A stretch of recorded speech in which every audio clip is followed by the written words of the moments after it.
Olá pessoal, boa noite. Nós estamos aqui ajustando os últimos detalhes e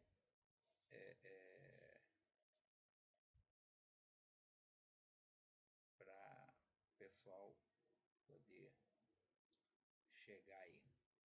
Bom, enquanto o pessoal chega, eu vou inicialmente fazer uma apresentação pessoal, porque tem muitos que não me conhecem. Então, eu vou inclusive tentar fazer uma coisa, eu vou tentar conduzir aqui a live sem...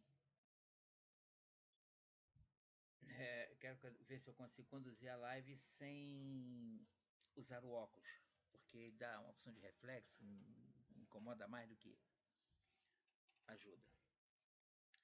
Como é uma live que é um bate-papo sobre esse livro, então quanto mais informalidade para mim, na minha opinião, melhor. E eu quero falar um pouco de mim nesse início, enquanto nós estamos nessa preparação. Para quem não me conhece, bom, o que acontece? Eu trabalho desde os meus 16 anos, na verdade, mas mais efetivamente 18 anos, em chão de fábrica. Eu, aos 19 anos, eu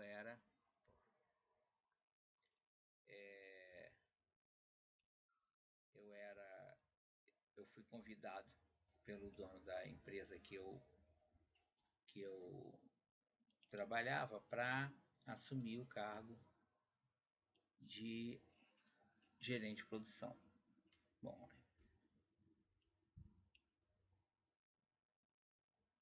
e aí começou a minha história mais pesada,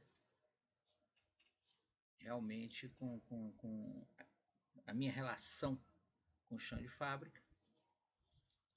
E eu, depois disso, comecei a desenvolver uma série de coisas. Isso, na verdade, foi até engraçado, porque foi justamente o fato de eu ter sido pego de surpresa, tão novo, para assumir um cargo de comando numa empresa que não era grande, mas tinham mais de 80 funcionários, uma área de 2.200 metros quadrados aproximadamente, 2.200, 2.500 metros quadrados.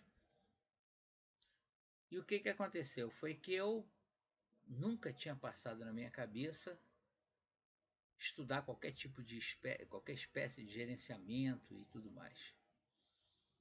E a empresa tinha uma característica interessante, ela até começou, quando ela começou, uma empresa bem pequena, mas ela tinha uma estrutura gerencial bem interessante. Só que, obviamente, a empresa cresceu, não só o sistema que existia não se aplicava mais, não se adaptava mais e acabou sendo abandonado. E eu, quando assumi, eu não tinha nenhum tipo de informação, de controle, absolutamente nada. E para piorar, eu também não tinha conhecimento a respeito do assunto. E aí, num primeiro momento, de uma forma assim muito intuitiva, o que eu fiz foi ir numa papelaria, comprar um caderno de quadriculado e mapeei todas as máquinas da fábrica nas diversas fases e construí ali um controle de produção para que eu pudesse ter um mínimo de informações para poder tomar minhas decisões. O que acontece? Isso é interessante, porque isso montado numa numa folha de papel quadriculado, visualmente ficou muito semelhante a uma página do Excel. Hoje eu falaria assim. Na época não tinha nem computador, ninguém tinha computador, né? isso em 1975, não tinha computador, né? Então, o que acontece? Obviamente que à medida que eu comecei a fazer esses controles, necessidades outras foram aparecendo e eu comecei a... Eu tinha uma vantagem, já que eu sempre fui muito autodidata. Eu simplesmente ia em livrarias no Rio de Janeiro, Saraiva, por exemplo, e outras. Simplesmente escolhia livros de administração, gerência de produção, administração de produção, organização em métodos, etc, etc. E comecei a estudar por conta própria.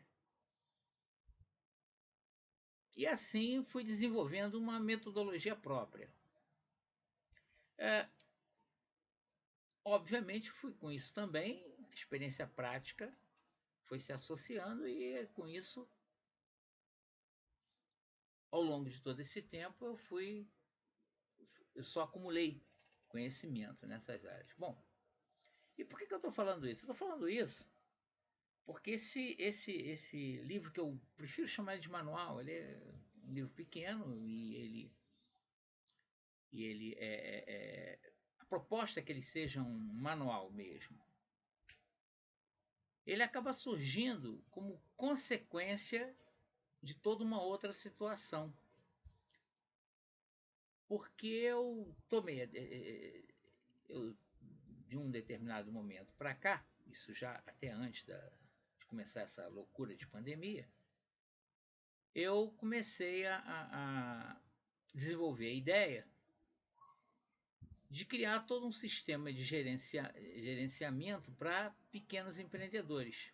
Obviamente o foco são pequenas indústrias, mas isso, quando eu falo pequena indústria, a minha ideia é pequeno mesmo, pode ser inclusive a serralheria da esquina, não tem problema nenhum. A ideia é trabalhar com pequeno, até média empresa, não tem problema nenhum. A questão é a seguinte, o sistema ele atende qualquer foco, embora tenha sido criado para trabalhar para o pequeno. E por que o pequeno? Por que eu resolvi pensar um sistema de gestão para o pequeno? Para o micro mesmo, o pequeno médio? Eu pensei porque o que acontece? De um modo geral, independentemente de existir N ferramentas, e hoje você anda na internet, você tem inúmeros sites ensinando como é que faz isso, como é que faz aquilo, sistemas gerenciais, o fato é um só. Existem duas barreiras muito grandes para o pequeno usar essas ferramentas todas. Duas barreiras. A primeira delas, de um modo geral, é pessoal. É a questão do próprio proprietário, que, para pegar o exemplo que eu acabei de citar, uma serralheria ou uma marcenaria, é muito raro você pegar um pessoal desse com um nível de capacitação pessoal que possa gerir esses sistemas, trabalhar bem com eles. A segunda barreira é o fator tempo, porque empresas desse porte, elas, o dono normalmente está pondo a mão na massa. É verdade, você vai dizer que isso é um erro, então é verdade. Mas eu estou falando de realidade, não daquilo que é o ideal. Bom, e aí eu comecei a pensar nisso tudo e desenvolvi esse sistema de gestão que eu chamei de networking das 6 direções. Por quê? Porque ele circunda em 6 módulos, primeiro identificando os detalhes da empresa, depois solucionando os problemas. Não tem o network das 6 direções, ele não tem nenhuma invencionice. Eu diria que ele é uma aplicação prática do antigo, completo, organização e métodos. Quando a gente fala atualmente de SWOT, PDCA, Ishikawa e por aí afora, Se nós formos bem, vamos chamar de rígidos, em como é que essas coisas surgiram, no fundo, elas são uma retaliação, são partes de tudo que a Organização em Métodos já preconizava. E a Organização em Métodos, o que acontecia com a Organização em Métodos? A Organização em Métodos tinha um grave problema, inclusive era capítulo de quase todos os livros que eu tive a oportunidade de ver de Organização em Métodos, era um capítulo falando das barreiras de implementação das estruturas organizacionais propostas pelo trabalho de organização em métodos. Então, o que acontecia? O empresário era a primeira barreira, ele achava que se aceitasse aquelas propostas, ele poderia perder o controle da própria empresa. Então ele tinha medo dessas mudanças. Aliás, mudança sempre gera medo no ser humano. Nas grandes empresas, os trabalhos de OM também enfrentavam essas barreiras, se não pela direção, mas pelos funcionários. A pequena era pior, porque enfrentava da direção, enfrentava do funcionário também. E aí começou a surgir a ideia de gestores de criar soluções para cada ponto. Eu vi aparecer, vir ao Brasil inúmeros sistemas, PERT, CPM, por aí fora, tudo isso. Inclusive os de controle de qualidade, que acabaram desembocando nas atuais normas ISO, a partir da 9000 e as outras. Eu vi isso tudo e vim chegando, as dificuldades de implantação, as normatizações, regulamentação disso, adaptações às vezes com a BNT e por aí afora. Eu vi isso tudo acontecer, convivi e tive que estudar sobre esses assuntos por causa das empresas que eu trabalhava. Eu cheguei também a ser gerente, fazer parte da direção de uma empresa de grande porte também. Também eu cuidando da parte industrial da empresa. E o que acontece? Nós acumulamos esse conhecimento e criamos esse método. A vantagem do método do networking das 6 direções é que ele não se propõe a nenhum modelo pronto. O objetivo é identificar o que é o DNA. Eu gosto de usar essa expressão porque ela mostra bem o que eu tenho em mente. O DNA de uma determinada empresa e criar os mecanismos com aquele DNA. O mais importante é que eu desenvolvo esses mecanismos. Na verdade, eu procuro trabalhar de modo tal que o próprio proprietário desenvolva os seus próprios sistemas com a nossa orientação, mas ele desenvolve. Essa é a proposta do networking das 6 direções. Bom, dito isso, vamos avançar para chegar aonde foi que chegou-se a esse livro. Nós estamos vivendo um momento de extrema confusão, que no caso do Brasil, embora todo mundo esteja atribuindo todo esse tumulto de mercado à questão da pandemia, isso não é verdade. Isso já tinha começado bem antes. Se vocês se lembram, houve algumas crises que o Brasil passou melhor, outras nem tanto, e a coisa foi avançando. E, na verdade, do momento em que o Temer assumiu para cá, muitas coisas desandaram de forma acentuada. Na verdade, isso não tem tanto a ver com o Brasil. Eles são consequência de uma coisa que está acontecendo a nível mundial. Eu, com essa minha obsessão de conhecimento, eu sou muito ligado em questões de geopolítica, geoeconomia. Na verdade, eu gostaria até de chamar de geopolítico-econômica, né? A geopolítico-econômica. Por quê? Porque política e economia, elas trabalham ali juntos. E o fato é o só. A verdade é que quando nós... A pandemia talvez a pá de cal em uma coisa que já vinha ocorrendo já há vários anos. E eu ouso dizer, e na verdade não são nem exatamente palavras minhas, mas o capitalismo, na forma como nós conhecemos, a estrutura comercial mundial, da forma como nós conhecemos, ela simplesmente vai deixar de existir. E muito breve ela vai deixar de existir. A coisa está tão séria que já muitos ministros de economia de inúmeros países, isso está sendo discutido na comunidade europeia, já vem falando do que foi denominado reset mundial. Tem muita gente que vê essa história até como um pouco de teoria da conspiração, mas não é.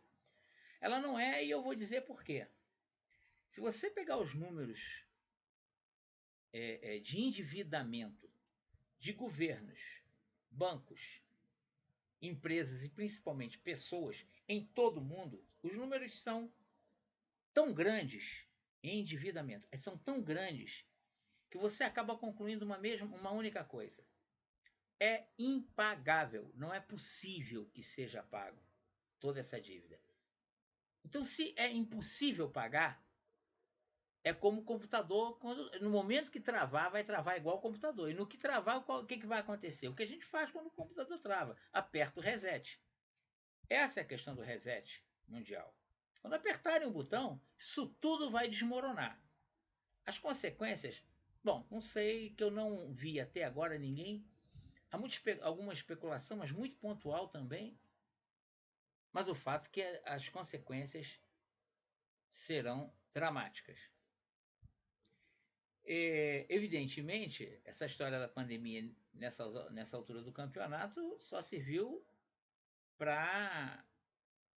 como gota d'água em toda essa situação. Então, o que acontece?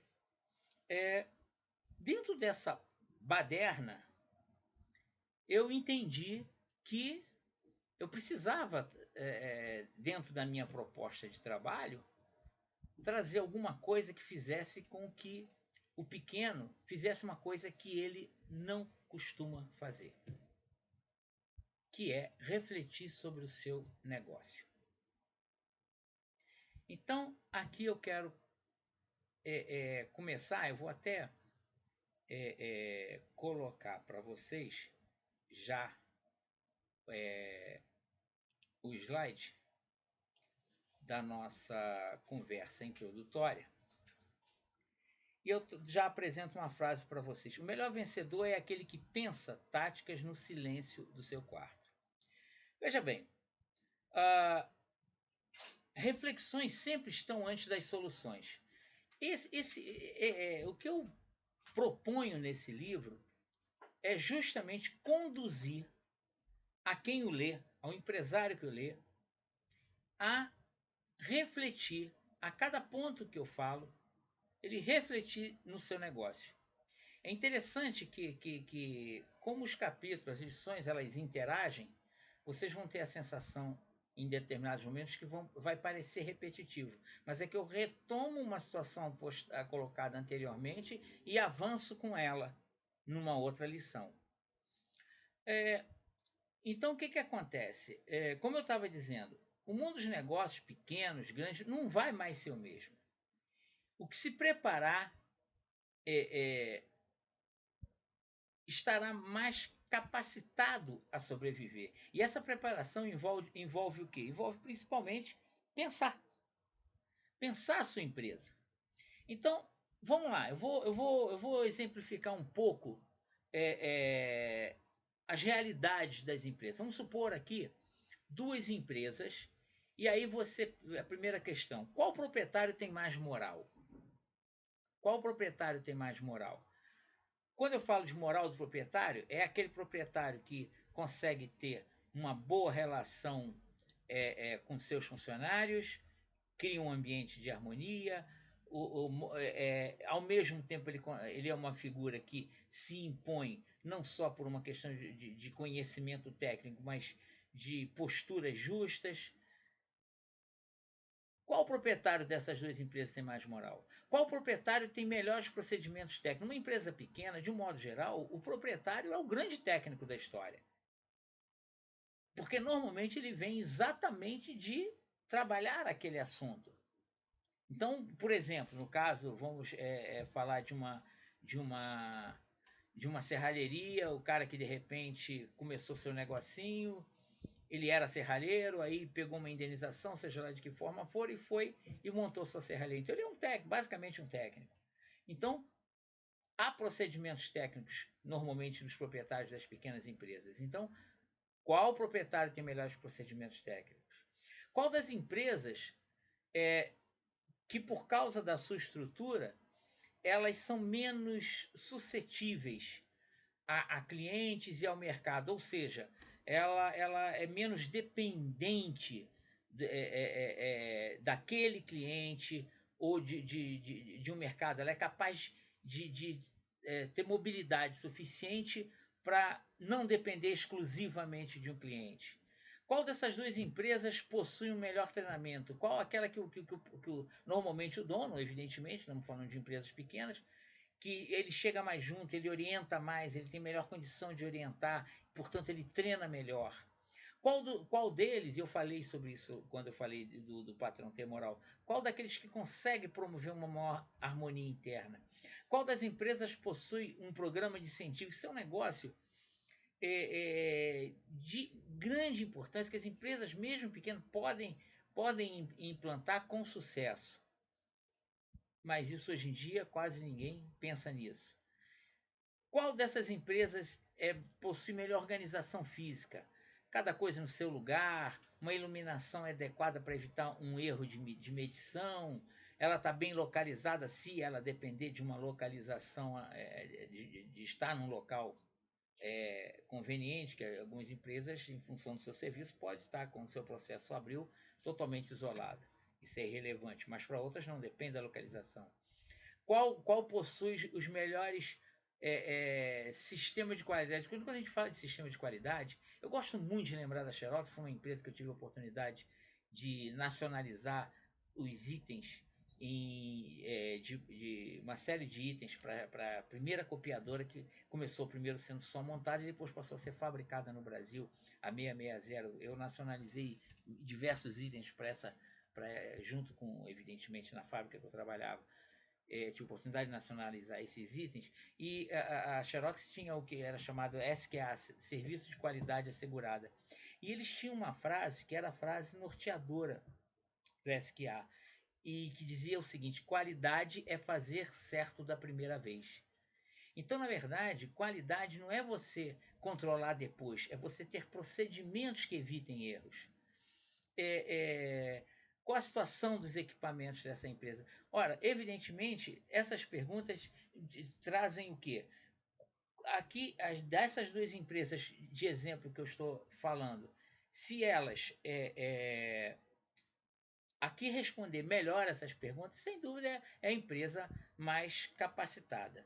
Muito bem, então o que acontece?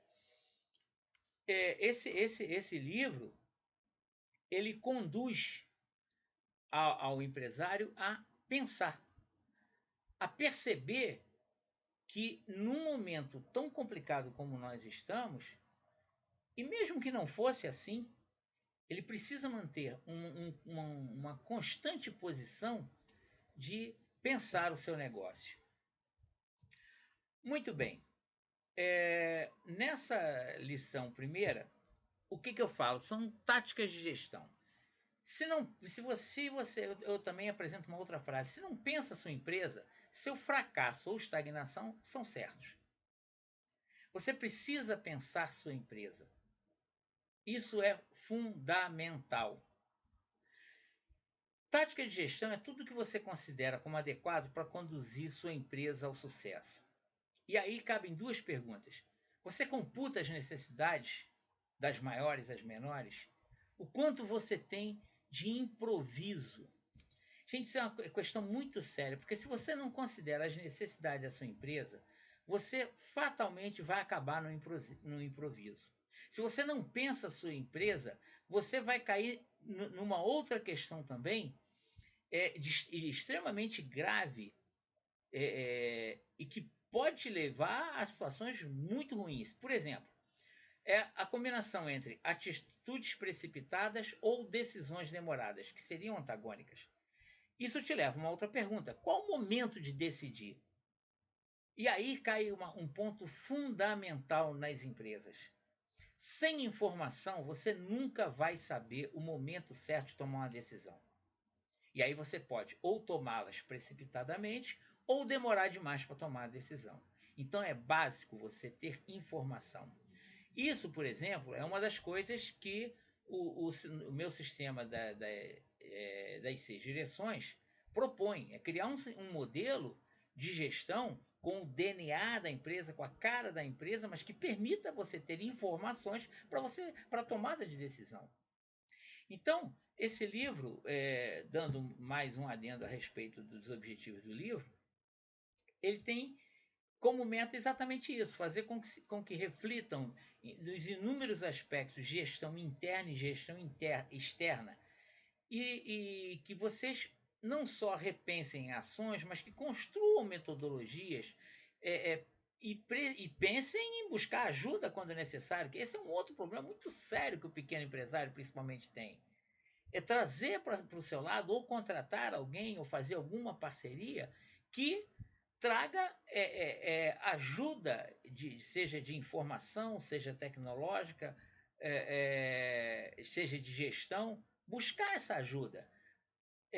Há uma tendência do pequeno empresário, há uma soberba, deixar que o ego tome conta e não permita que ele busque essa ajuda.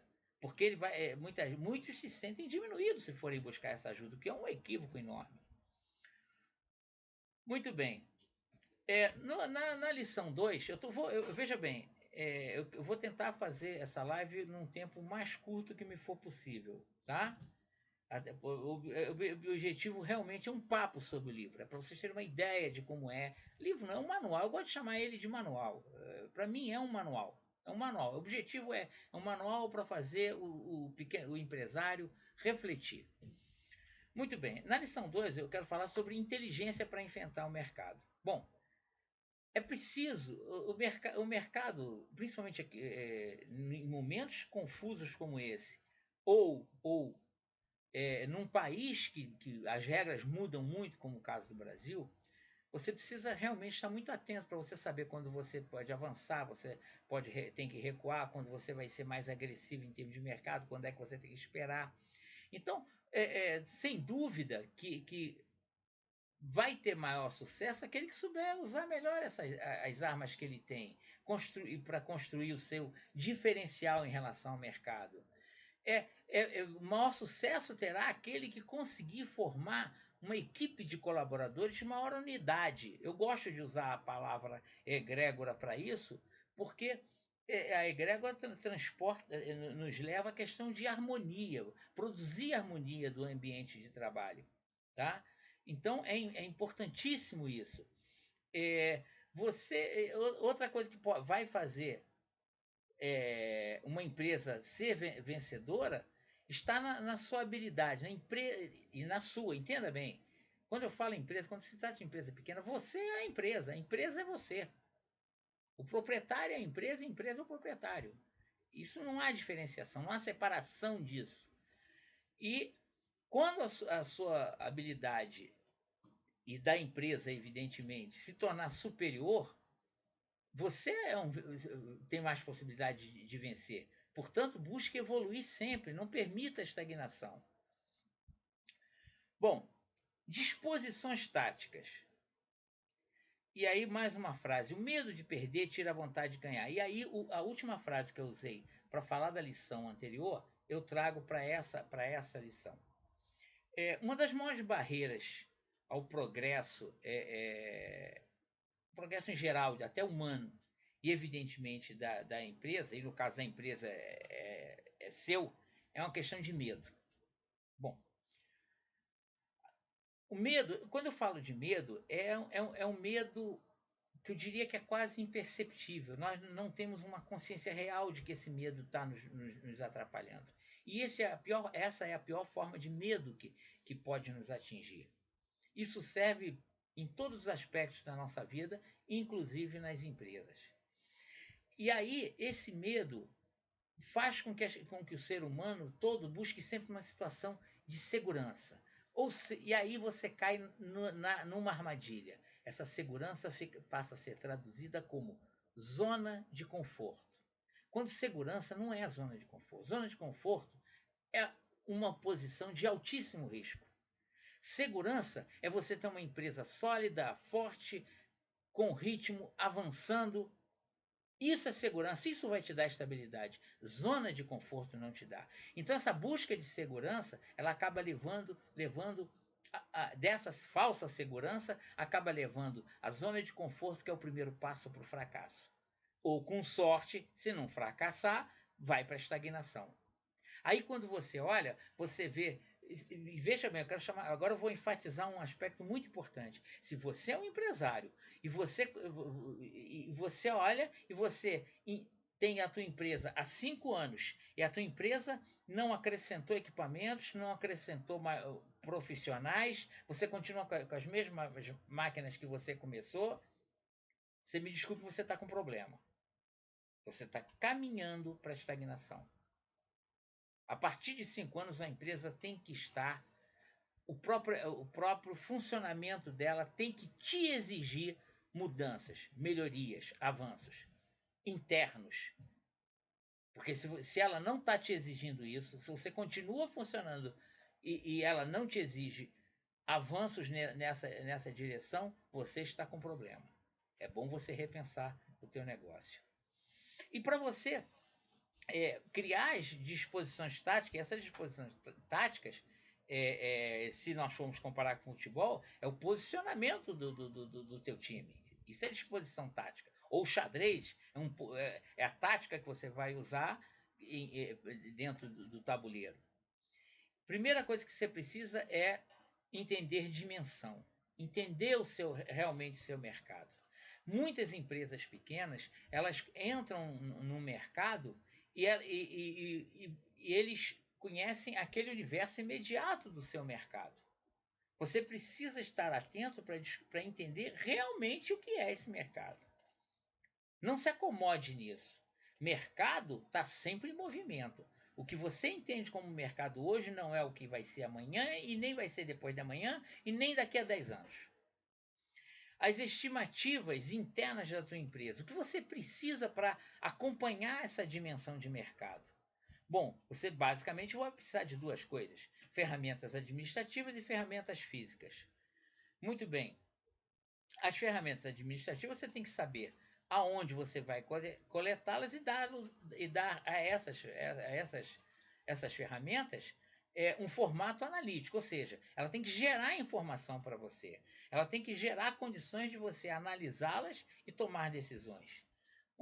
Na questão física, você tem que estar atento a novidades de equipamentos, a facilitadores produtivos. Isso independe do tamanho. E falando assim pode parecer complicado. Não, não é complicado. Não é complicado. Existem muitas ferramentas para você usar isso. O segredo dessa história toda é transformar essas ferramentas em coisa simples e direta e real para a tua empresa, com a cara da sua empresa, com aquilo que realmente é necessário, tá? Bom, uma outra coisa que você tem que considerar nas suas disposições táticas é a questão de logística. E quando eu falo logística aqui, eu não estou falando logística no sentido mais corriqueiro da palavra logística. Não é como você vai receber o material, ele vai andar dentro da sua empresa, ele vai sair. Não, não é disso que eu estou falando. Eu falo de logística o horizonte que você tem. Até onde você pode alcançar e o que você precisa para alcançar. Que elementos você precisa dispor para alcançar esses limites. Quais os momentos, em que situações você precisa disponibilizar e o que você precisa disponibilizar em cada momento desse para alcançar horizontes maiores. Estudar as oportunidades. O que está disponível no mercado? O que ninguém percebeu ainda nesse mercado que você percebeu e que você pode avançar? Todas essas disposições táticas vão te conduzir à vitória. O nosso processo das 6 direções, ele trabalha essas ferramentas para que você possa conduzir tais coisas. Bom, estratégias para o mercado. Bom, esse capítulo aqui, como eu vou, em alguns capítulos mais à frente, tratar bem profundamente das questões de mercado, vou só dar uma pincelada rápida nesse mercado. Muito bem. Vamos lá. Esse capítulo é para dar uma panorâmica a você das possibilidades que vão ser mais desenvolvidas nos outros capítulos. Então, o que eu quero? Eu quero que você reflita em questões apresentadas que vão aparecer daqui para frente, para você poder começar a comparar as situações. As duas questões que eu quero conversar com você aqui, nesse capítulo, uma coisa muito importante. Se o grande faz, por que você também não faz? Na verdade, é uma questão de números. A diferença vai ser um grande produzindo 1 milhão de unidades e você produzindo 100 unidades. Na verdade, se você adequar o teu processo de gestão, se você adequar seus números para um mercado, você pode fazer as mesmas... Eu não estou falando de fazer o mesmo produto, entenda? Eu estou falando de atuação no mercado, ok? Você pode atuar no mesmo mercado que o grande. Eu te garanto que, dependendo de como você fizer isso, você vai acabar sendo um incômodo maior para o grande do que o grande para você. Tá? Isso não no livro, mas existe uma comparação que eu falo de cabeça de lagartixa e rabo de jacaré, que eu uso muito isso para entrar em bastante detalhes em relação a essas questões de posicionamento e justamente as mudanças que acontecem ao longo do tempo pelas empresas, em que elas começam com o rabo de lagartixa, chega na cabeça, e aí a cabeça é uma posição incômoda para ela, e aí ela tem que sair de cabeça e passar a ser o rabo de jacaré, e tem todas as variantes nessa posição, e que envolvem decisões muito sérias a respeito da gestão dessas empresas. Tá? Bom, na lição 5, a gente aborda uma situação que, obviamente, assim que olharem para qualquer um que tem um pouco mais hábito de sistema de gestão, vai olhar aqui, estude seus pontos fortes e fracos. Aí eu vou falar assim, bom, vai falar da matriz SWOT ou fofa, como alguns gostam de chamar. Não, não, não. Isso sim, evidentemente, que você essa é a ferramenta de trabalho, é uma ferramenta importante para você trabalhar e conhecer seus pontos fortes e fracos. Mas se você conhece no que você é forte ou fraco, você tem condições de fazer suas estratégias melhor. Mas eu quero dar uma visão bem mais ampla dessa história de você conhecer pontos fortes e fracos, tá? Primeiro que você tem que entender o seguinte, independente do tamanho da empresa, sempre existem pontos fortes e fracos. Então, e isso vale também para o mercado. Existem mercados que, em cada mercado, você vai encontrar pontos fortes e fracos em relação ao mercado. E você tem que aprender a conhecer e atuar nesses pontos. Bom, aqui eu quero passar uma coisa interessante. Vou fazer uma analogia com a questão com a questão de futebol. É muito interessante. Se você prestar bem atenção hoje, os técnicos de futebol hoje só têm duas estratégias. Só existem duas estratégias hoje para o futebol. Ou eles fazem uma marcação sob pressão no campo do adversário, ou organizam times reativos. Todos os técnicos fazem a mesma coisa. Muito bem. O que modifica nisso daí? Se ele tem um time de alta qualidade técnica, uma qualidade técnica acima da média, ele usa a marcação sob pressão, joga no campo do adversário o tempo todo, marca em cima e alterna muito pouco, eventualmente numa situação ou outra, em algum momento de reatividade. Se um clube tem um time mediano, tem uma qualidade técnica mediana, ele faz a marcação sob pressão a partir de determinado ponto do campo, normalmente a partir do meio do campo. E aí, nessa posição, ele alterna momentos de uma marcação alta e um momento de marcação de reatividade. Agora, se o time tem uma qualidade abaixo da média, ele normalmente vai atuar de forma reativa. Muito bem. Olha, não é difícil você perceber que, embora eventualmente um time de menor qualidade, atuando de forma reativa, possa obter algum resultado, principalmente em situações do que é chamado no futebol de mata-mata, a tendência é sempre que o de maior qualidade saia vitorioso, principalmente em campeonato de ponto corrido. Tá? Não estou falando novidade, é só observar um pouquinho. Quem vê um pouquinho de futebol sabe do que eu estou falando. É importante saber o seguinte: negócios sempre são campeonatos de pontos corridos. E, portanto, você quem é melhor, e isso não tem nada a ver com tamanho, é importante perceber isso.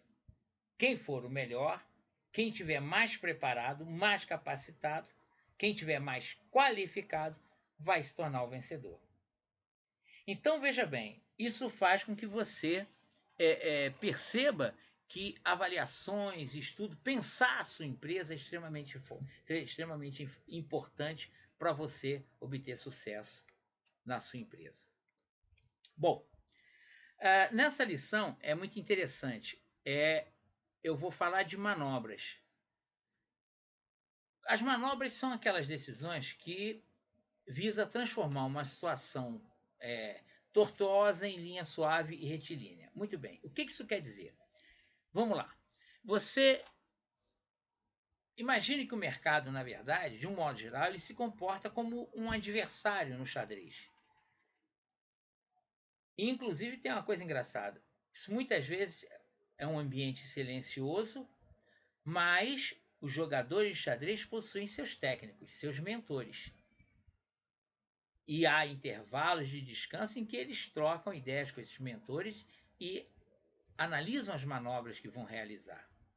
Portanto, pense que o fato de você ter uma empresa pequena não elimina um mentor técnico para você. Aliás, mais à frente um pouquinho eu vou falar dessa história de coach, de mentor, que esse negócio me incomoda muito. Eu quero fazer uma separação, separar joio do trigo nessa história.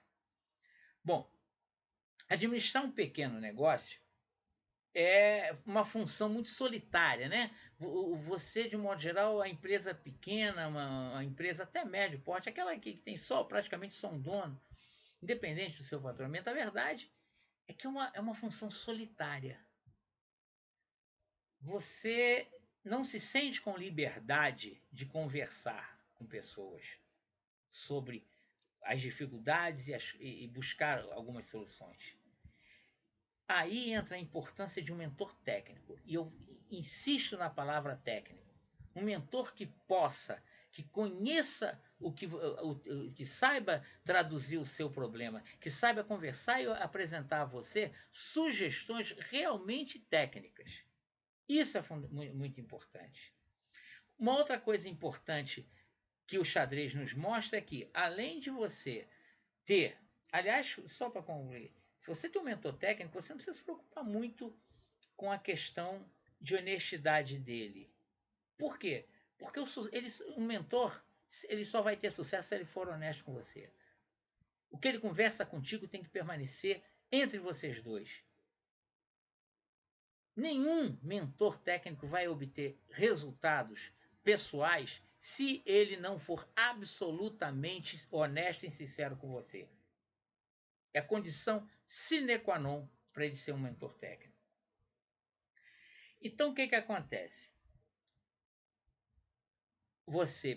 Para a gente continuar pensando no xadrez, um outro ponto é você aprender a ser estrategista.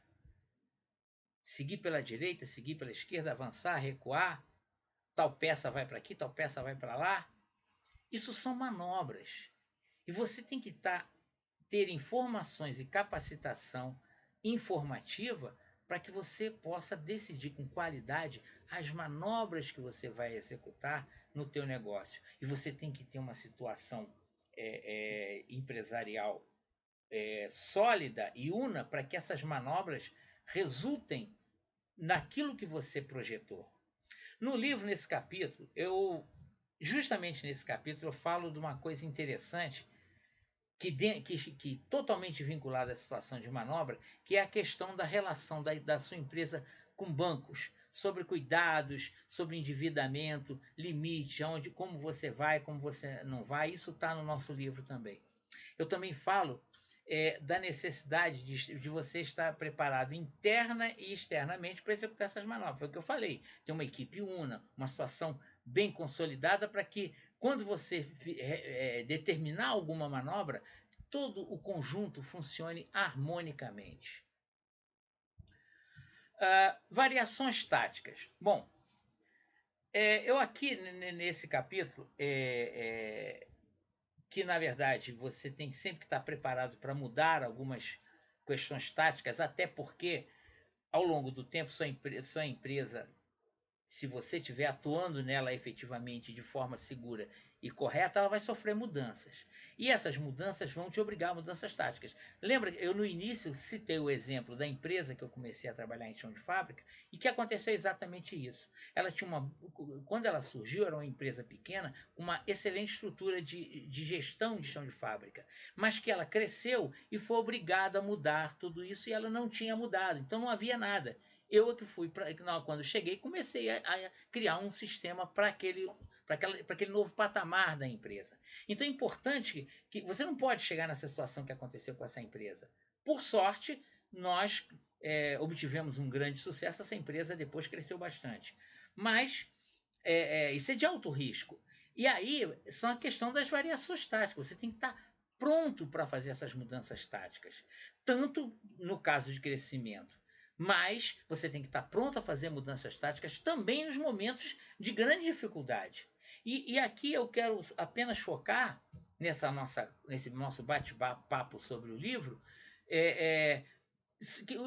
os erros que você não pode cometer nos momentos difíceis. O primeiro deles, imprudência. Você tem que. Lembra que eu falei lá atrás o momento certo de você não tomar decisão precipitada e você também não demorar demais? Você tem que medir os seus atos, você tem que medir suas decisões. Cuidado redobrado nesses momentos difíceis. Jamais com indecisão. Você não pode ser imprudente, mas você não pode ser indeciso. O segundo erro que você pode cometer seria o da covardia. Você chegar num ponto e você se sentir paralisado e você se omitir de decidir, de agir. Entenda, quando você se omite, quando você se acovarda, você já errou. Decidir, agir, ainda que erre, você, a partir do momento que você parte para a ação, você já está com 50% de chance de acertar. Se você não faz nada, você está com 100%, você está encravado 100% no erro. Se você toma uma decisão, você parte para a ação, você está com 50% de estar certo. Portanto, nunca se acovarde. Uma outra questão foi o que eu chamei de temperamento vulnerável. O temperamento vulnerável tem tudo a ver com essa questão da indecisão. Se você se deixar ficar indeciso e correr atrás da segurança, lembra de eu falando de segurança? Você corre o risco de quebrar a sua empresa porque você foi buscar segurança. E segurança não existe em negócios. A segurança está no avanço, em repensar, em inovar, em crescer. Isso é segurança. Portanto, não permita um temperamento vulnerável em você. Sensibilidade. Bom, a sensibilidade, de uma certa forma, já falei em alguns tópicos anteriores, que é você tem que ser sensível em vários aspectos. Mas o que eu quero principalmente colocar nesse aspecto, porque tem a ver com variações táticas, ou seja, decidir em mudar coisas na sua empresa que não estão boas, qual é a sua sensibilidade? Onde você tem que estar sensível? Você tem que estar sensível a não permitir que o seu ego, a sua vaidade, te paralise em determinadas decisões. Procura ajuda. A vaidade, o que eu vi ao longo da minha vida de empresários sucumbirem pelo simples fato de se permitirem que a vaidade tomasse conta. Eu sei tudo, eu não preciso de ajuda, eu não preciso de ninguém. E aí foi fatal essa vaidade. Então, se você está vivendo um momento difícil, tenha sensibilidade, procura ajuda. E o senso de a questão do senso de justiça é interessante, eu abordo nesse momento, é porque ele precisa estar presente em todos os tempos. Se você, nos tempos de bonança, você ser justo nas suas decisões, principalmente internamente, com funcionários, empatia. Aliás, essa questão da empatia, podem se preparar que eu vou fazer, o texto já está pronto, eu vou gravar um vídeo só falando de empatia. Uma questão fundamental na gestão de fábrica. É importantíssimo, eu não abordo essa questão da empatia nesse manual, não, mas ele é uma questão de sobrevivência. E tem que tem que haver uma mudança no entendimento dessa relação patrão-empregado por uma questão de sobrevivência das empresas. Mas isso eu vou tratar especificamente em um vídeo que eu vou falar só de empatia. Aguarde e acompanhe. Se inscreva na minha página, se inscreva na minha página no Facebook, que eu vou postar esses vídeos, já vários vídeos que eu vou colocar. Acompanha no YouTube, é só você digitar lá na busca do YouTube Winxit, WIN6D, Winxit, e vai aparecer lá os nossos vídeos. Você vai encontrar uma série de dicas, uma série de informações. São vídeos de em torno de no máximo 10 minutos.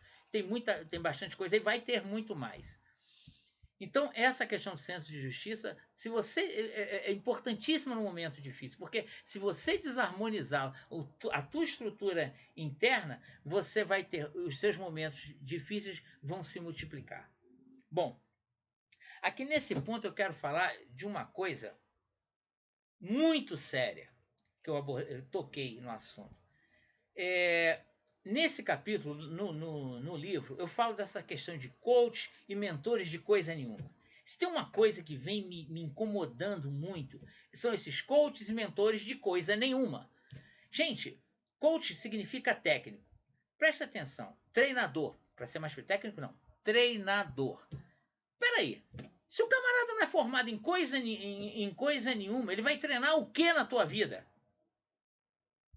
Mentor de coisa nenhuma. Ele vai mentorar o que se ele não é um técnico? Gente, essa coisa que virou um mercado a nível mundial, não é só no Brasil, não. Todo mundo quer ser coach, todo mundo é mentor. Pelo amor de Deus, gente.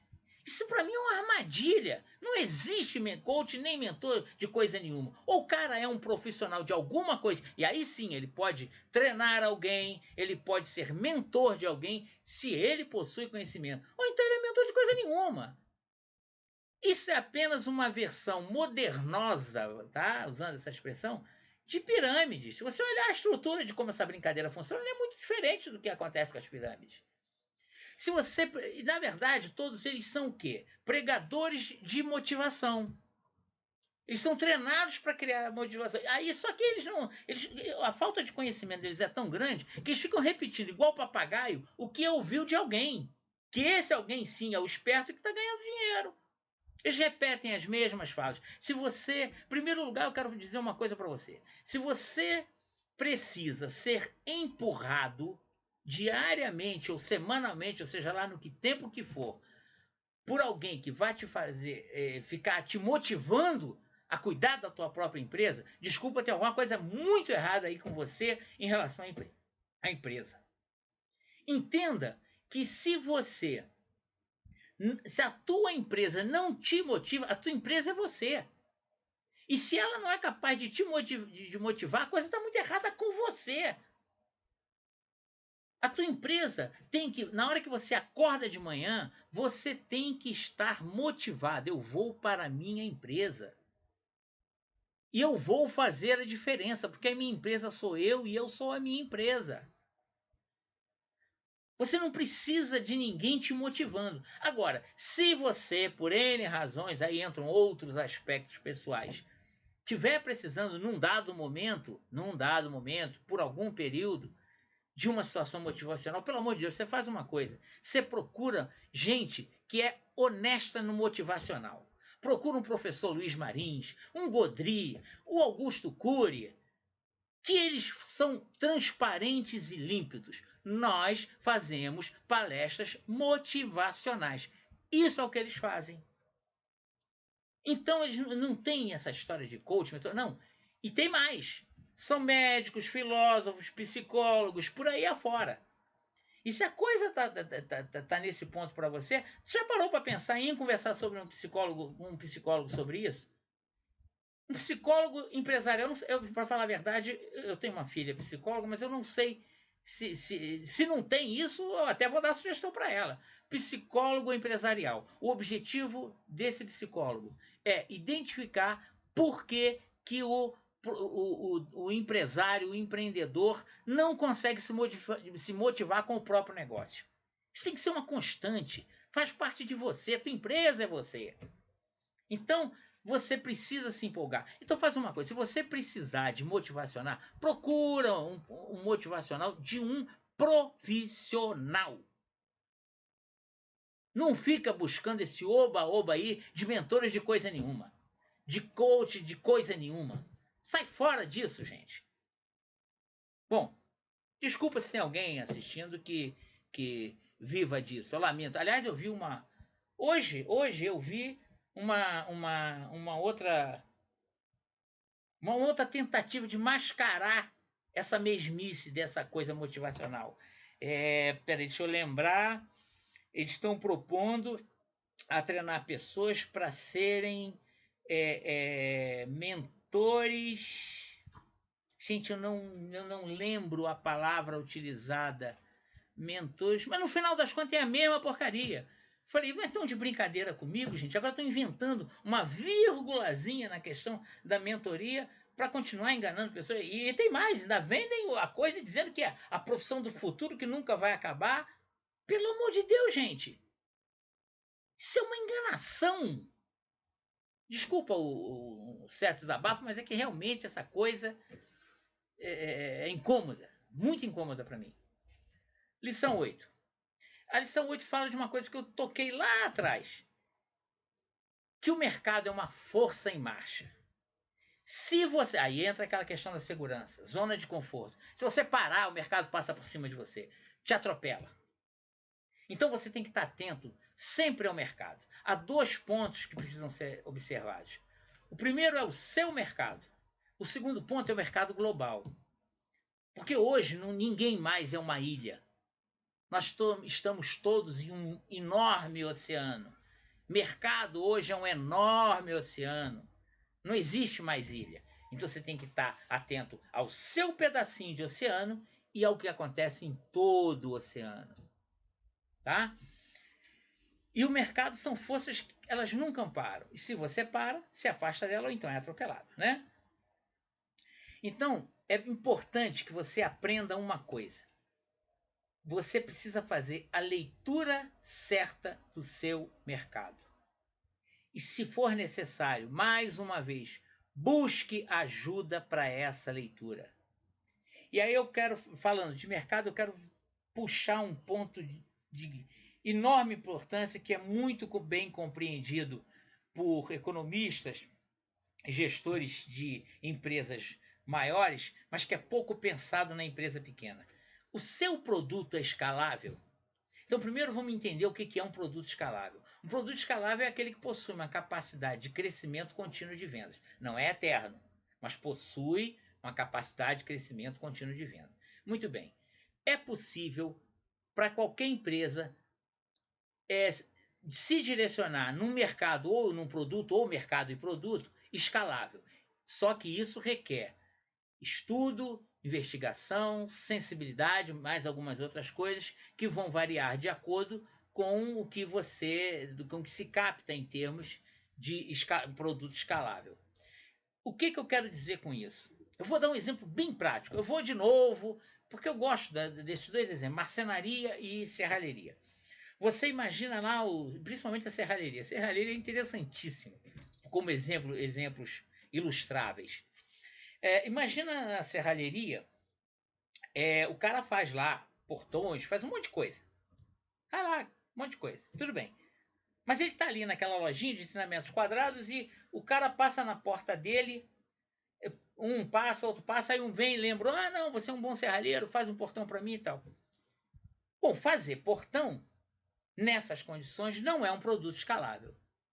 Agora pensa comigo. Aí esse mesmo serralheiro pensa e fala o seguinte: eu vou criar uns 3 modelos de portão e criar para cada modelo desse 3 medidas padronizadas diferentes. Aí ele vai lá, calcula, procura ver os materiais, fazer dimensionar esses portões de modo a que tenha um máximo aproveitamento do material, cria um processozinho bem fordiniano de fabricação desses portões. Tá? Eu falei Ford por causa do Henry Ford lá, quando ele começou com o negócio, criou a linha de produção do modelo T. Por isso que eu estou falando uma coisa bem simplória.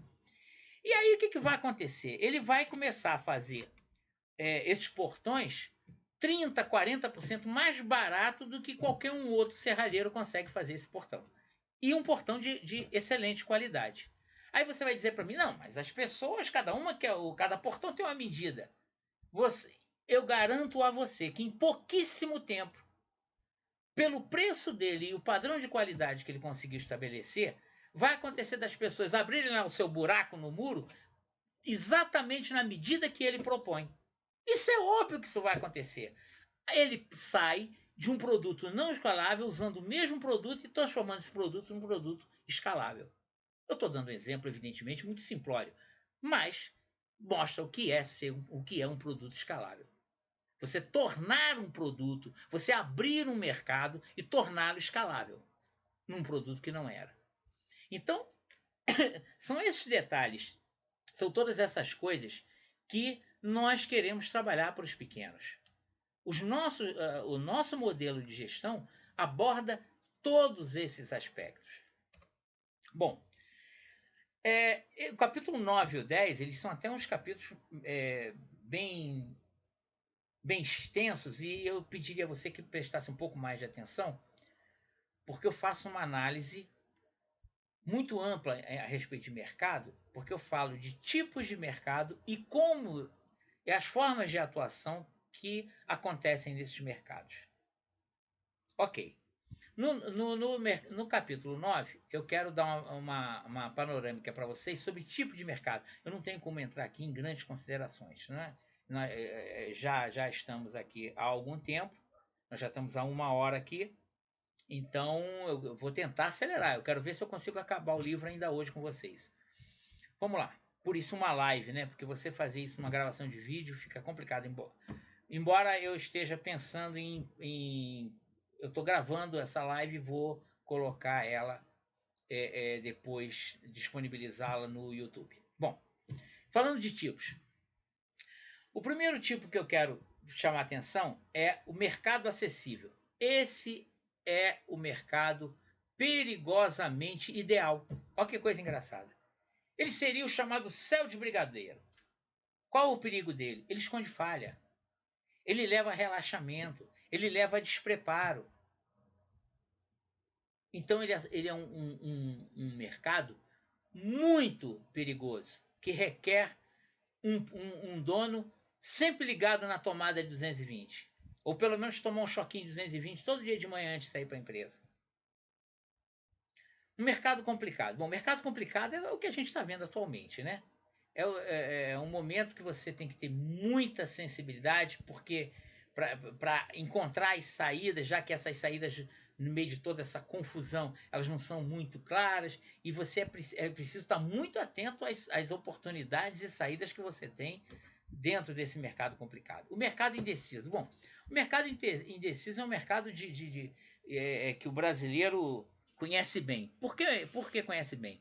É porque nós temos constantemente uma mistura de otimismo e pessimismo. Uns sugerem investir, outros falam de esperar, outros falam de retrair. Isso é muito comum, ainda mais com a eleição de 2 em 2 anos. Cada vez que vem uma eleição, o mercado balança, fica tudo indeciso. Ah, fulano vai ganhar, Beltrano vai ganhar. Não, se fulano ganhar, a coisa melhora. Se Beltrano ganhar, fica pior. Isso aqui melhora, mas aquilo piora, e assim vice-versa. Ou seja, uma baita indecisão. Passagens estreitas. Bom, passagens estreitas vale a pena dar especial atenção aos caminhos que são difíceis. Porque eles normalmente, os caminhos mais difíceis são os que são mais cheios de oportunidades. Por quê? Porque o caminho difícil ele assusta. Então, pouca gente se atreve a seguir aquele caminho, esse mercado com passagens difíceis, com situações complicadas. O mercado acidentado. Bom, isso é outra particularidade do mercado brasileiro, né? É o mercado que você hoje está trabalhando numa regra, mudam lei, intervenção do Estado toda hora na economia, intervenção política, toda hora as regras do jogo mudam. Isso é um mercado acidentado. Isso, na verdade, eu diria que o empresário brasileiro é até bem especialista nele. Só falta realmente, principalmente para os pequenos, conseguir ter uma melhor leitura dessas situações para que ele possa ter uma gestão melhor de suas empresas. Um mercado distante. O mercado distante é um mercado bastante interessante e eu diria até que em muitas circunstâncias, talvez a maioria das circunstâncias, bastante interessante. Então veja bem, por exemplo, aquele tipo de serviço que ninguém gosta de fazer, que a grande empresa você conquistar uma grande empresa que tem um monte de norma para os seus fornecedores, isso é um mercado distante, porque para o pequeno obedecer aquele monte de normas é difícil, é um mercado distante, mas é interessante, porque se um pequeno faz um contrato com uma empresa de grande porte, é um excelente caminho para ele. As estatais, em qualquer nível, são um mercado distante. Bom, na lição 10, eu vou tratar do funcionamento desses mercados. Né? É o comportamento de mercado e suas características. Bom, como esses mercados, eles, como acontece a atuação deles. É uma complementação do anterior. Um é em relação a tipo. Então, veja bem, as duas situações, o que eu apresento no capítulo, na lição 9 e agora na lição 10, eles se misturam, eles formam um leque de infinitas possibilidades. Né? Muito bem. Então, o que acontece? Uma das intenções do livro, como é um livro que ele é conduzido, ele vai fazendo você pensar, é que você, vendo todos esses tipos de mercados, você consiga se identificar, se situar em cada um desses mercados e compreender adequadamente onde você está e começar a projetar onde você pode ir ou aonde você quer ir. Um mercado disperso. Bom, o mercado disperso, meu amigo, é justamente o mercado que eu quero tirar todos os pequenos dele. É você ter aquela mesmice de todo dia, esperando o cara passar na porta e lembrar de você.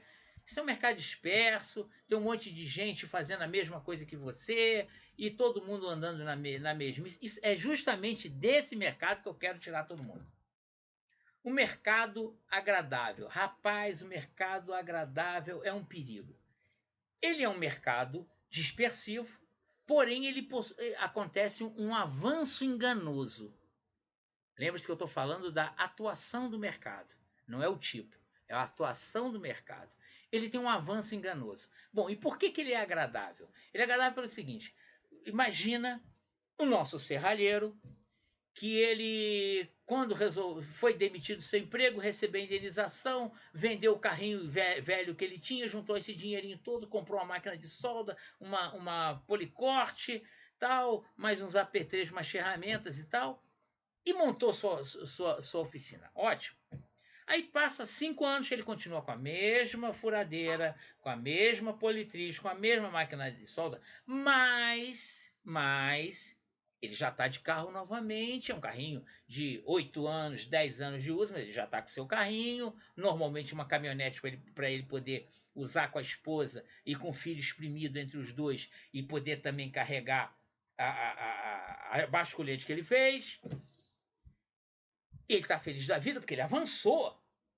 E aí ele às vezes morava, nada contra a comunidade, pelo amor de Deus, não é isso, mas ele morava numa comunidade e sonhava em morar no asfalto. E hoje ele mora no asfalto, usando umas expressões populares aí.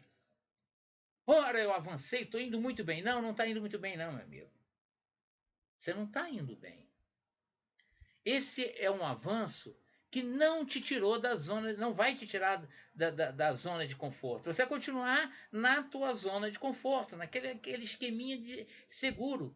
Ele apenas te promoveu uma sensação agradável de melhorias. Na verdade, se você parar para pensar, o que fez você comprar um outro carro e conseguir morar no asfalto foi todos aqueles valores de garantia trabalhista que o seu patrão antigo pagava para você, que passou a não pagar mais nada disso e passou a ir para o teu bolso. Aí é o enganoso. Você tem a sensação de que você melhorou, onde você não melhorou. Você vai perceber isso quando você for se aposentar, por exemplo. Quando você chegar no fim da vida, você vai perceber que, na verdade, isso tudo foi um engano. O mercado controverso. Quando o mercado controverso é quando você tem algumas empresas ou muitas empresas e uma forte concorrência. Todas fortes e quase sempre consolidadas. Bom, empresa que não está consolidada não concorre com porcaria nenhuma, né? Tem que entender isso. Para pequeno, esse não é um bom espaço. Sai dele. Sai dele. Se você tem várias empresas em competição, sai dele, porque não vai ter nem migalha para você. Isso não é bom para pequeno. O mercado aberto. Bom, esse mercado aberto é um mercado, desculpa se eu entrar novamente em um certo desabafo, porque ele acaba caindo no tema anterior que eu tenho pouca paciência de tolerar com aquele assunto. Porque é um mercado onde o mercado aberto é aquele que você não tem necessidade de grande conhecimento, nenhuma habilidade técnica, tá? E normalmente se baseia, ele dá a sensação de que você pode ganhar muito além daquilo que você é capacitado para ganhar, tá? Acho que vocês já estão identificando o que eu estou falando, né? Isso é um mercado aberto. E aí agora deu para resolver chamar todas essas pessoas que entram nesse mercado de empreendedores. Para pensar, sai da caixinha, que é o objetivo desse livro, e olha de fora para o que está acontecendo. E você vai perceber o seguinte, que esse mercado é altamente ilusório, ele traz um trabalho escravizante em termos de número de horas, e se você botar na ponta do lápis a relação custo-benefício, não compensa. Evidentemente, numa situação caótica como essa que nós estamos vivendo, um desemprego absurdo é uma alternativa, sim, é uma alternativa de sobrevivência. Que você enfrente isso durante um tempo, ótimo. E pode até acontecer uma coisa: existem aqueles que são especialistas nesses mercados. Então eles sabem o momento certo de entrar, o momento certo de sair de um determinado segmento. Esse segmento vai avançar, aquele não vai. Eu estou sendo pioneiro. Normalmente esse pessoal, quando surge uma oportunidade dessa, ele é pioneiro, então ele traz os outros, então ele ganha em cima dos outros. O especialista, de um modo geral, consegue se dar relativamente bem. Mas o resto da massa toda não é um bom negócio. Embora concorde que numa situação, de repente, de sobrevivência, ele é um mercado que você é obrigado a considerar. Na verdade, em toda essa massa, pouquíssimos conseguem sucesso, mas mesmo os que conseguem sucesso, como eu falei, os especialistas, isso é à custa de um enorme esforço. Durante muitos anos eles fizeram um esforço absurdo, e mesmo quando eles conseguem algum sucesso, eles ainda são obrigados a manter esse esforço ativo. Não tão elevado, mas ainda trabalha 12, 14 horas às vezes por dia. Tem que estar pronto de dia e de noite, a qualquer momento. Bom, o mercado em cruzamento. Bom, para mim, pessoalmente, eu considero o mercado em cruzamento o melhor dos mercados. É um mercado muito difícil, mas para mim é o melhor. E exatamente por isso eu vivo nele. Esse é o mercado que eu escolhi para me trabalhar. E esse mercado é quando várias vertentes diferentes, por circunstância, elas se cruzam, elas convergem e se cruzam em um dado ponto. Ele caracteriza-se porque exige uma grande capacidade de você formar aliança, que é uma coisa que pequeno tem uma aversão, todo grande forma aliança. O pequeno não gosta, acha que vai ser enganado, etc, etc. Bom, sem ingenuidade. Ou doutrinação. Esse é um grande segredo, a capacidade de formar aliança. O segundo segredo é um domínio tecnológico de todos esses mercados que se cruzam. Então, a pessoa que está nesse mercado que se cruza, ele e a empresa dele tem que ser capaz de gerenciar todos esses outros que se cruzam naquele ponto.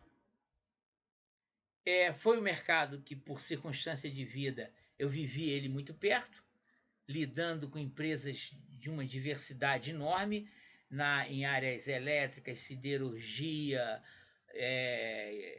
naval, extração. Nossa!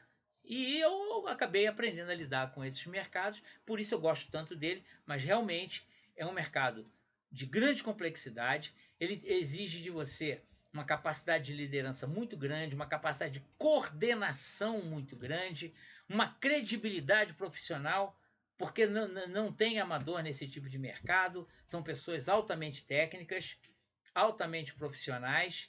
Então, o que, que acontece?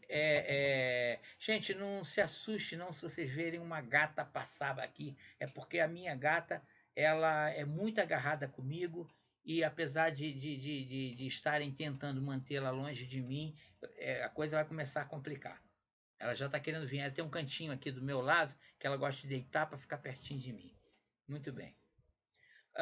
Mas feito aí o adendo felino, vamos voltar aqui. Em contrapartida desse mercado, obviamente, a possibilidade de ganhos dele é proporcional a essa dificuldade. Portanto, nesse mercado, o céu é o limite para negócios. Bom, um mercado crítico. Mercado crítico é curioso. É um mercado muito difícil, mas ele é muito interessante. Ele consiste em você atuar, isso para o pequeno, na brecha deixada pelos grandes. Muito bem, eu falei anteriormente de um mercado que é o mercado controverso, mas que são várias empresas atuando dentro do mesmo setor. É muito pouco provável que nessa situação existam brechas. Mas existem mercados que você tem poucas empresas de grande porte atuando, e essas empresas, por inúmeros motivos, costumam deixar algumas brechas de produtos ou de serviços em que elas acabam não atuando. Esse é um mercado realmente difícil, ele é um mercado bastante crítico, mas que é bastante interessante, porque existe valor agregado nesse mercado. Então, se você conseguir atuar nas brechas deixadas por grandes empresas, esse é um mercado que pode ser bastante interessante. Bom, os mercados difíceis. Mercado difícil são aqueles que caracterizam por grande número de variáveis não controláveis. Bom, para resumir, e vai ficar fácil vocês entenderem, um exemplo mais contundente que eu posso apresentar a vocês é o mercado de capitais, para quem atua em mercado de capitais. Portanto, nessa área, esse é um mercado particularmente difícil, porque você tem que ter uma grande especialização, ou se você não tiver uma grande especialização, você tem que ter um mentor de grande especialização. Mercado vulnerável. Um mercado vulnerável é interessante, porque eu diria que esse mercado ele é como dunas no deserto.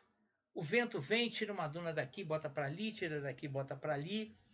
E a empresa que vai atuar em um mercado vulnerável, ela pode se dar bem sim. Não estou dizendo que ela não.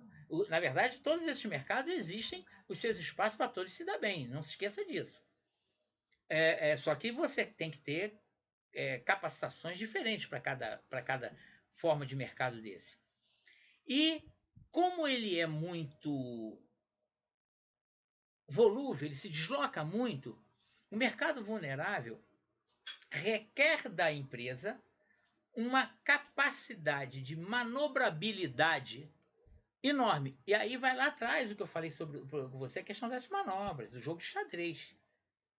Para quem consegue ter grande habilidade nessa questão e tem uma empresa capacitada, preparada, um grupo de colaboradores preparado para executar as manobras determinadas com agilidade, esse mercado vulnerável pode ser bastante interessante. É um mercado que aparece, desaparece, isso requer sensibilidade e percepção. Se você não conseguir identificar, vou dar um exemplozinho bobo aí, que é um mercado que aparece e desaparece. Lembra do spinner?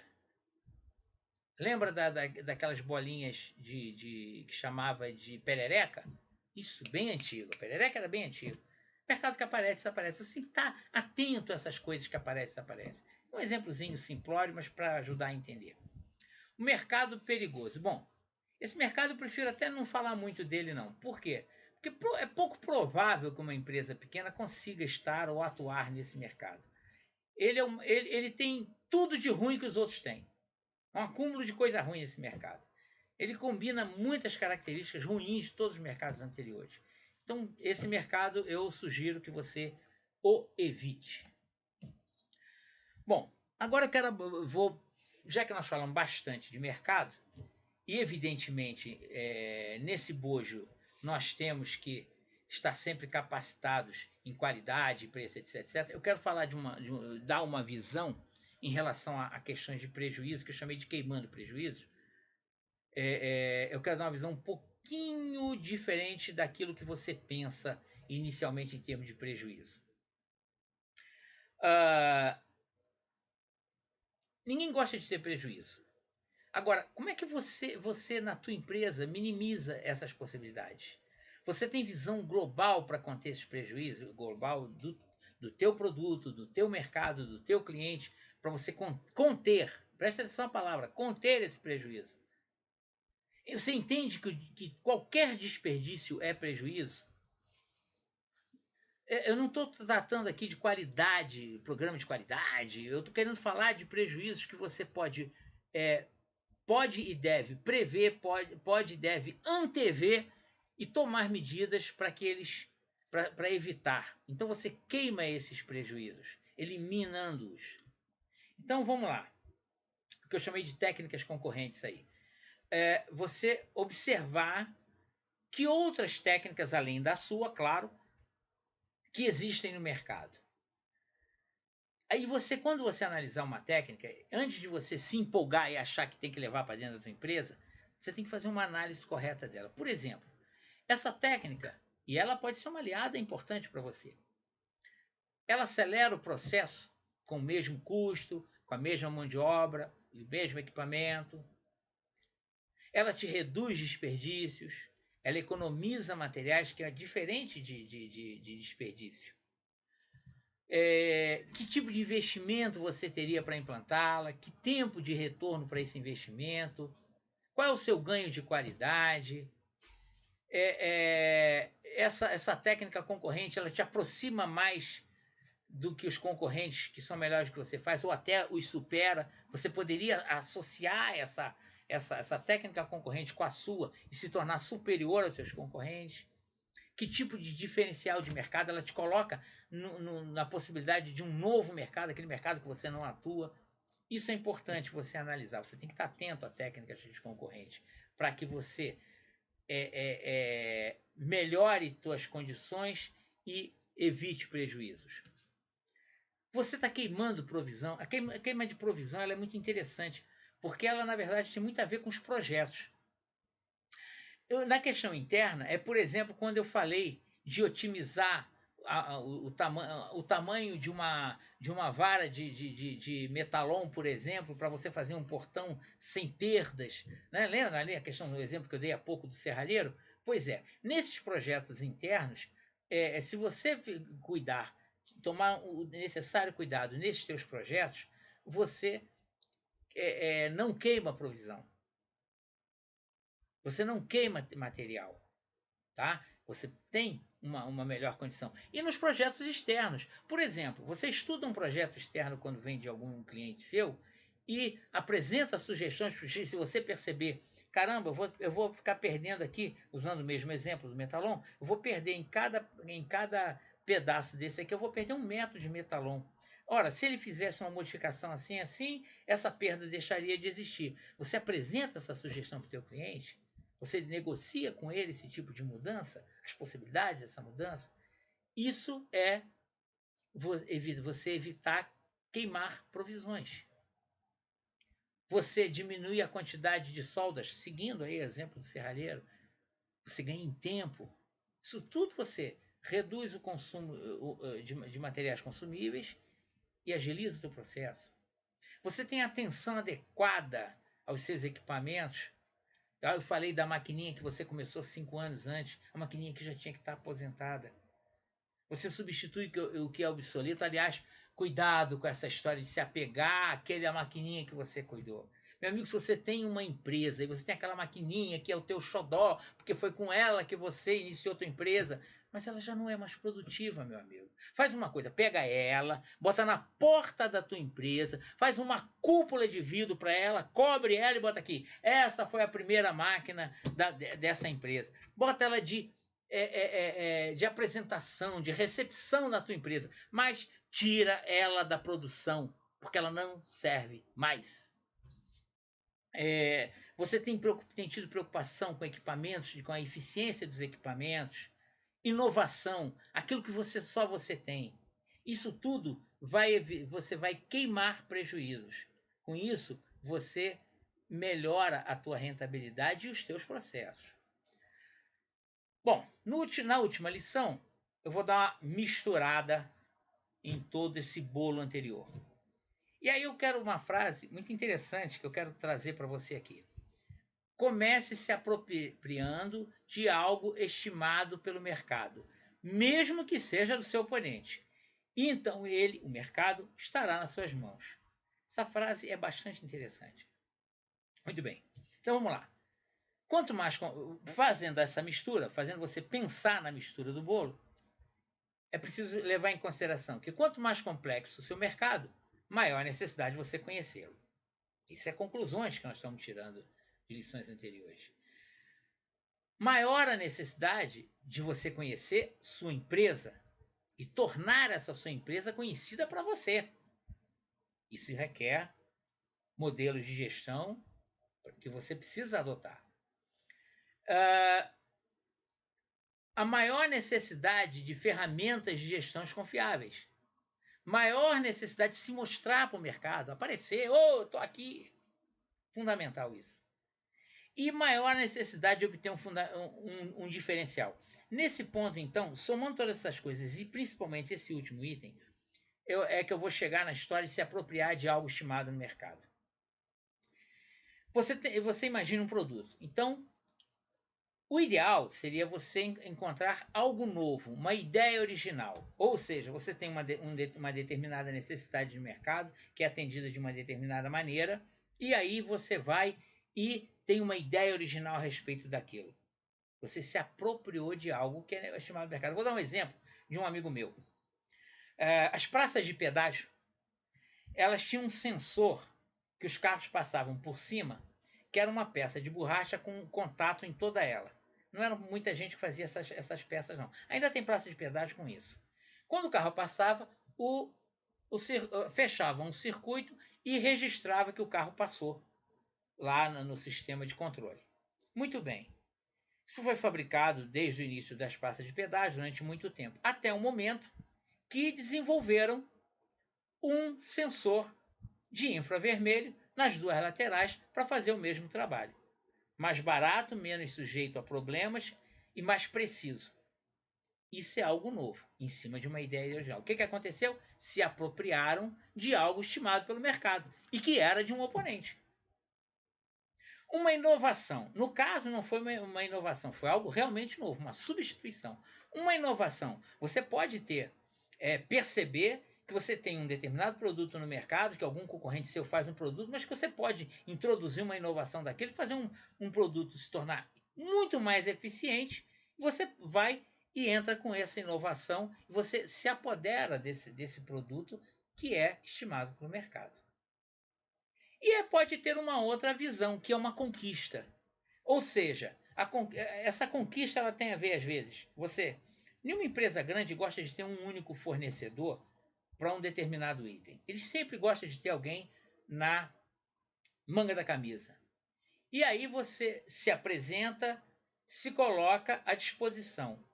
E às vezes surge uma oportunidade não necessariamente no produto que aquele outro fornecedor está fazendo, mas que te dá a oportunidade de você apresentar sua capacitação e aí sim você conquista aquele cliente.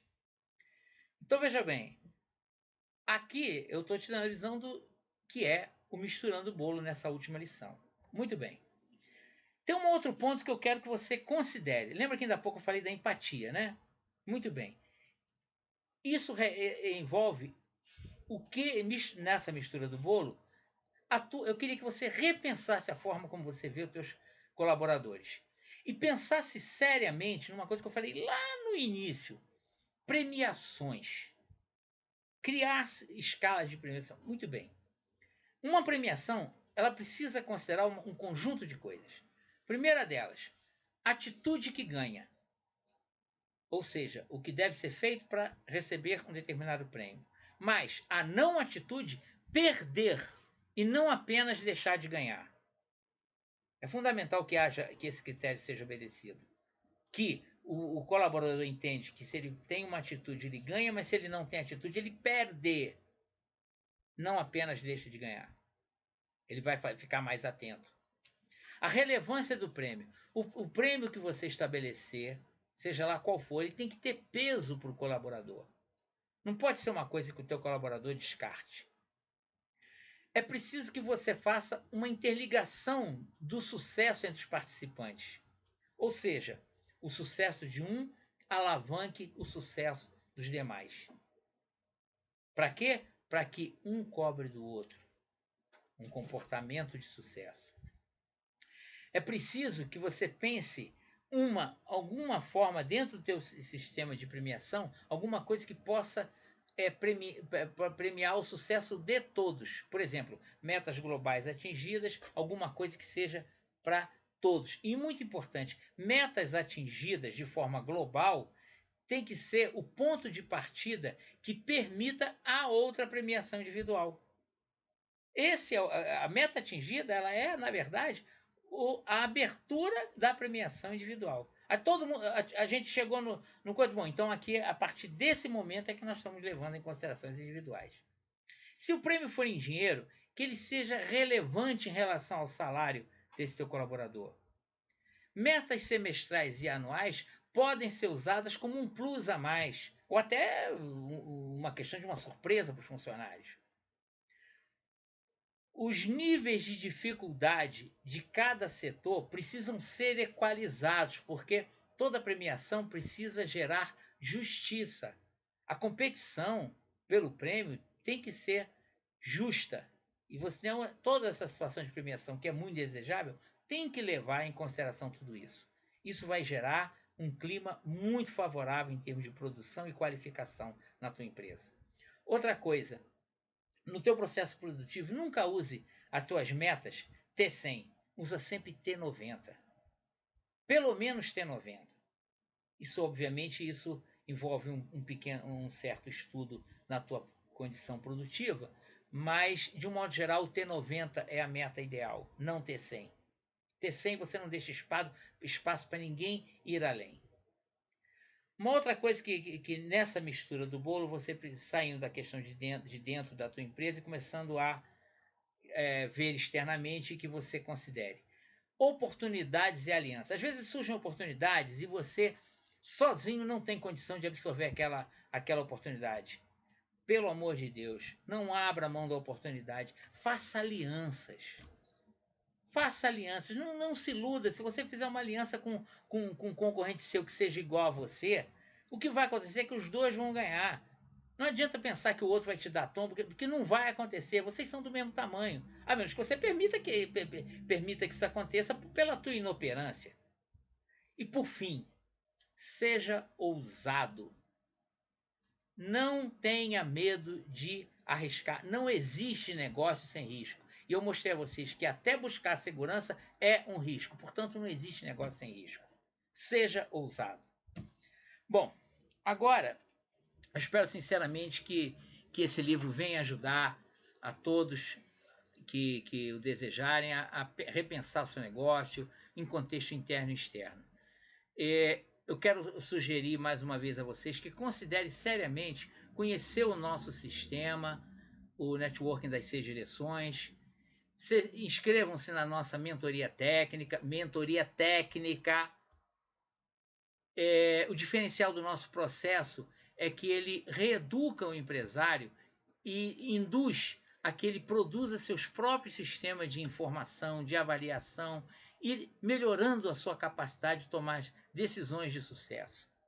Na verdade, nosso modelo ele não tem nada pronto. Nós não vamos te vender nenhum terno que vai ter que ser ajustado para você. Não, você vai construir o seu terno. É terno sob medida. Tá? Você é único e sua empresa é única. Portanto, as suas soluções devem ser únicas para você. Essa é a nossa proposta. Nosso sistema foi pensado para pequenos e médios empreendedores, notadamente industriais, mas ele serve para todos. Por isso, e como ele foi pensado para pequenos e médios, nós nos preocupamos todo o tempo com os custos, sendo o mais barato possível para um nível de eficiência de excelência. Nós queremos ajudar na formação de pequenos empreendedores, industriais principalmente, com diferencial e potencialmente formados para pensar grande e se tornarem grandes. Nós mantivemos para você aí o endereço do nosso site. Faça contato conosco, nos procure, se inscreva nas nossas mentorias. E o nosso livro, esse livro está à disposição de todos. Nós fizemos ele a um custo o mais viável possível. Ele custa apenas R$40. Tem lá no nosso site, você tem você vai aparecer logo na primeira página a capa do livro, você tem um lugarzinho que você clica e ali vai ter as informações que você vai mandar para a gente e o nosso e-book vai ser enviado para você, com todas as informações. Um grande abraço, obrigado. Nós conseguimos aí 1h30, acredito.